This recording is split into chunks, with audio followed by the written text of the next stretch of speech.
नमस्कार, आपका स्वागत है फटाफट खबरों में। मैं हूं आपके साथ रुचिका जायसवाल। आज हम लेकर आए हैं बिहार के हर छोटे बड़े शहर की सबसे तेज और ताजा खबरें। तो चैनल को सब्सक्राइब कीजिए और वीडियो कहां से देख रहे हैं कमेंट बॉक्स में जरूर बताएं। नल जल योजना में सरकार के साथ कर रहे थे चालाकी, अब बुरी तरह फंसे मुखिया सहित 2 अधिकारी। बगहा के सिसवा वसंतपुर पंचायत में नल जल योजना में लगभग 10 लाख रुपए ही हेराफेरी का मामला प्रकाश में आया है। मुखिया, पंचायत सचिव और तकनीकी सहायक से राशि वसूलने का निर्देश दिया गया है। लोक शिकायत निवारण कार्यालय में पंचायत के जमादार टोला निवासी परिवादी मिनहाजुद्दीन खान ने परिवाद दायर कर ग्राम पंचायत के सभी वार्डों में नल जल लघु मरम्मत कार्य में मुखिया, पंचायत सचिव एवं कनीय अभियंता द्वारा बड़े पैमाने पर सरकारी राशि का बंदरबाट करने का आरोप लगाया है। बिहार में नौकरी का सुनहरा मौका, महीने में सिर्फ 20 दिन करना होगा काम, इतनी मिलेगी सैलरी। नगर विकास एवं आवास विभाग बिहार पटना द्वारा 26 दिसंबर को निर्गत आदेश के अनुसार स्वच्छ भारत मिशन 2.0 के अंतर्गत ठोस अपशिष्ट प्रबंधन के कार्यान्वयन के लिए स्वच्छता साथी का चयन किया जाएगा। चयन प्रक्रिया को लेकर नगर आयुक्त द्वारा दिशा निर्देश भी दिया गया है। नगर निगम स्तर पर कुल 13 स्वच्छ साथियों की बहाली की जाएगी। अभ्यर्थियों की बहाली को लेकर जिले के विभागीय वेबसाइट में भी अपलोड करने के साथ सूचना पट पर भी जानकारी दिया जा रहा है। इसके लिए 20 जनवरी तक अभ्यर्थियों से आवेदन लिया जाएगा। बहाली प्रक्रिया पूर्ण होने पर निगम क्षेत्र की साफ सफाई और बेहतर हो सकेगा।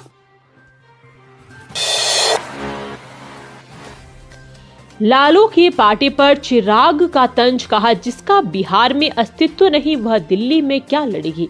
लोक जनशक्ति पार्टी के राष्ट्रीय अध्यक्ष चिराग पासवान ने राष्ट्रीय जनता दल पर जमकर हमला किया। उन्होंने कहा कि जिस पार्टी का अस्तित्व अपने प्रदेश में ही नहीं है वह दिल्ली में क्या लड़ेंगे। आज दिल्ली में जो बिहार के लोग हैं वो राजद के जंगल राज से प्रताड़ित और सताए हुए हैं। आखिर एक किस समूह से उनसे वोट मांगने जाएंगे। चिराग पासवान ने कहा कि दिल्ली चुनाव में राजद जिसके साथ खड़ी होगी उसका सर्वनाश हो जाएगा। बीपीएससी अभ्यर्थियों की मांगों को लेकर पूछे गए सवाल का जवाब देते हुए चिराग पासवान ने कहा कि गठबंधन की मर्यादा में रहकर सहयोगी दल के होने के बावजूद भी हमने छात्रों के मुद्दे को रखने का काम किया है। मैं मानता हूं कि किसी छात्र के साथ कोई भी अन्याय नहीं होगा। उन्होंने कहा कि मुख्यमंत्री नीतीश कुमार इस बात को अवश्य सुनिश्चित करेंगे। मधुबनी में कमला नदी पर बनेगा रिवर व्यू पॉइंट, वीडियो में देखिए निर्माण के बाद कैसा दिखेगा। बिहार के पर्यटन एवं उद्योग मंत्री नीतीश मिश्रा ने मधुबनी के राजनगर विधानसभा क्षेत्र में अंधराठराड़ी के कंदरपी घाट और झंझारपुर विधानसभा क्षेत्र के कन्होली घाट पर कमला नदी के तट पर रिवर व्यू पॉइंट के निर्माण के लिए 3,65,74,000 रुपए की परियोजना का शिलान्यास किया। इस योजना का उद्देश्य घाटों को खूबसूरत पर्यटन स्थल के रूप में विकसित कर पर्यटकों को आकर्षित करना है।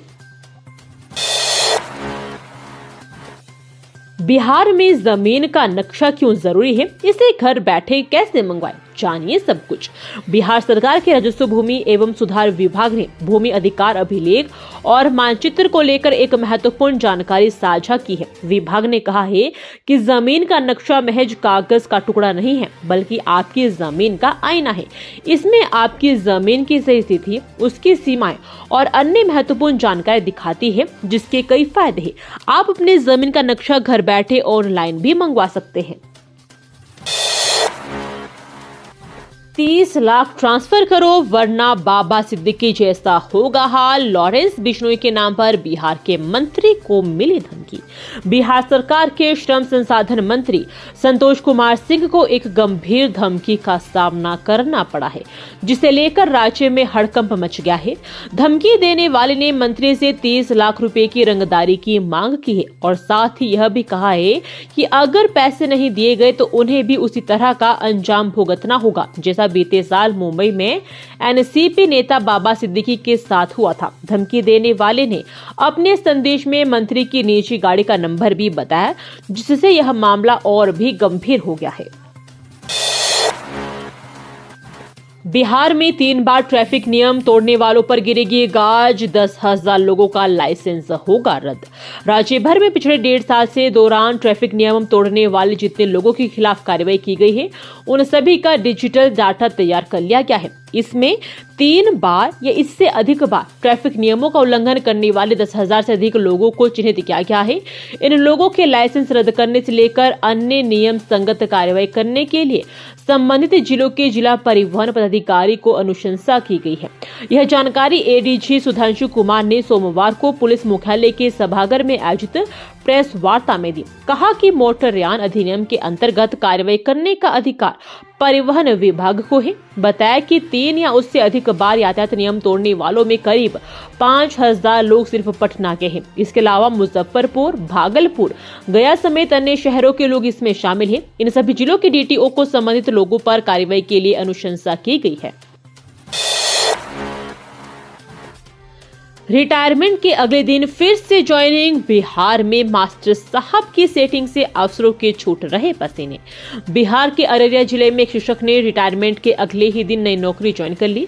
मोहम्मद जलालुद्दीन नाम की इस शिक्षक को 31 दिसंबर 2024 को रिटायर होना था, लेकिन 1 जनवरी 2025 को उन्होंने विशिष्ट शिक्षक के रूप में फिर से योगदान दे दिया।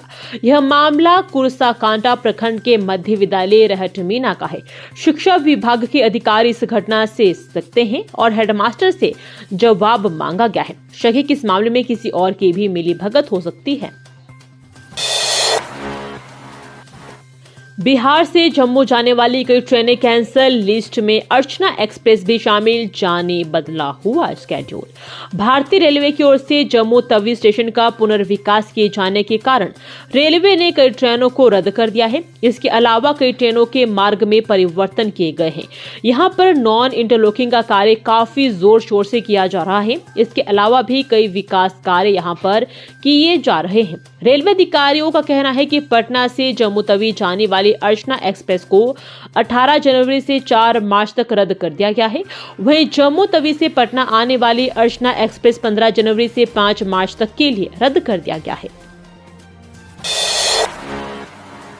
बिहार की बेटी अंशिका कुमारी ने रचा इतिहास, सीनियर तीरंदाजी टीम में हुआ चयन। बिहार की बेटी अंशिका कुमारी ने राज्य का नाम रोशन करते हुए आगामी तीरंदाजी विश्व कप 2025 के लिए भारतीय सीनियर तीरंदाजी टीम में जगह बना ली है।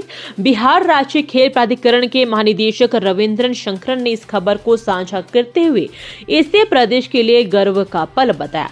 जानकारी के मुताबिक अंशिका ने दीपिका, अंकिता और सिमरनजोत जैसी प्रतिष्ठित तीरंदाजों के साथ टीम में स्थान पाकर अपनी मेहनत और प्रतिभा का परिचय दिया है।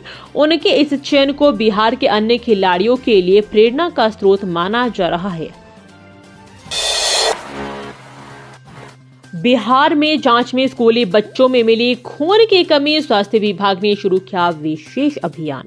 किशनगंज जिले के कोचाधामन प्रखंड में एनीमिया मुक्त भारत अभियान के तहत हुई स्वास्थ्य जांच में चौंकाने वाले तथ्य सामने आए हैं। भेबड़ा हेल्थ एंड वेलनेस सेंटर द्वारा उत्क्रमित मध्य विद्यालय में की गई जांच में 7 स्कूली बच्चों के मध्यम स्तर की खून की कमी पाई गई। इस खुलासे ने स्वास्थ्य विभाग को अलर्ट कर दिया है और अब बच्चों के स्वास्थ्य सुधार के लिए विशेष अभियान भी शुरू किया गया है। वह बच्चे हैं, 10 साल काम करे तो मौका मिलेगा। बिहार के मंत्री का तेजस्वी पर तंज, पढ़े खास बातचीत। खरमास आज खत्म हो रहा है। बिहार की राजनीति पहले से गर्म है। बिहार सरकार निवेशक सम्मेलन से लेकर रोजगार तक की बात कर रही है, जबकि विपक्ष कभी मुख्यमंत्री नीतीश कुमार के पाला बदलने तो कभी अफसरशाहों के हाथ में सरकार होने की बात कह राजनीति को गरमाए हुए है। इस बीच मंत्रिमंडल विस्तार और बदलाव की भी तैयारी चल रही है।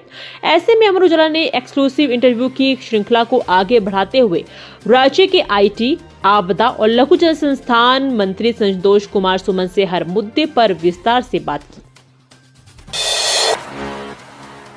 बिहार के जिस DTO पर संयुक्त सचिव ने FIR का दिया आदेश, उसने सिस्टम पर ही उठाए सवाल, जाने मामला। सुपौल के वर्तमान DTO शशि शेखरम के खिलाफ दरभंगा में प्राथमिकी दर्ज होगी। साथ ही उनके खिलाफ प्रपत्र गठित करने का भी आदेश परिवहन विभाग के संयुक्त सचिव ने दरभंगा डीएम को दिया है। लेकिन मामले में डीटीओ शशि शेखरम का भी पक्ष सामने आया है। अमर उजाला से बातचीत में डीटीओ ने कहा कि पूरा मामला ही एक दलाल के वर्चस्व को दोबारा कायम करने के लिए गढ़ा गया है। जिला परिवहन कार्यालय दरभंगा पर एक दलाल का वर्चस्व था। मेरे पदस्थापन के पूर्व ही तत्कालीन डीटीओ के खिलाफ प्राथमिकी कराई थी। डाक के माध्यम से ड्राइविंग लाइसेंस लोगों के भेजे जाते हैं। ऐसे में यह सवाल भी है कि किसी एक व्यक्ति के पास 7 लाइसेंस कैसे पहुंच गए? क्या षड्यंत्र पहले से रचा जा रहा था और मुझे बलि का बकरा बनाया गया है? क्योंकि एडीएम की रिपोर्ट में इन तथ्यों का उल्लेख नहीं है। ये थी आज की फटाफट खबरें। हम मिलेंगे अगले बुलेटिन में, तब तक के लिए धन्यवाद। जय हिंद।